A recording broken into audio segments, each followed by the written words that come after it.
Hello, karibu tena kwenye session nyingine ya masoko ya fedha kwa Kiswahili, na kwenye session ya leo tutakwenda kupatia update ambayo imetokea kwenye mwezi huu wa tisa, ambapo Cardano Foundation imeweza kuingia ubia pamoja na Binance Academy. So kwa wale watu wote ambao wanaotumia Binance sasa watakuwa wanaweza kuaccess kozi ambayo ya kuhusiana na Cardano ambayo itakuwa inapatikana kwenye Binance Academy.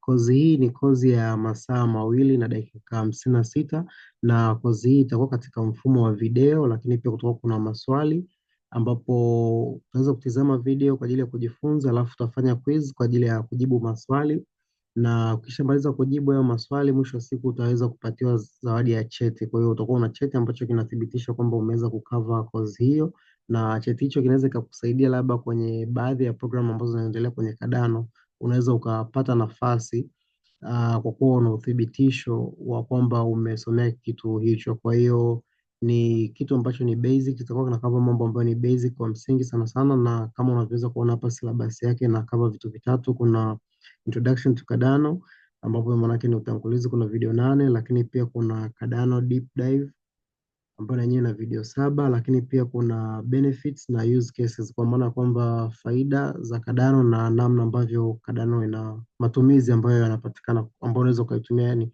kwenye matumizi gani, ni vitu gani ambavyo unaweza ukavitumia katika matumizi ya kila siku. Kwa hiyo hii ni habari njema kwa wale watu wote ambao wanatumia Binance, kwamba hii imekusogelea karibu zaidi, na hicho cheti chako kitakuwa kinatambulika na Binance pamoja na kitakuwa kinatambuliwa na Binance pamoja na Cardano Foundation pia. Kwa hiyo nadhani ni fursa kwa wale watu wote ambao wanatumia Binance kuichangamkia kozi hii na kujipatia cheti hicho.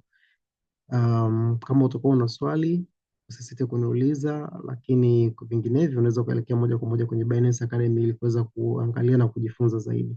Nikushukuru sana kwa muda wako, tukutane tena kwenye session inayofuata.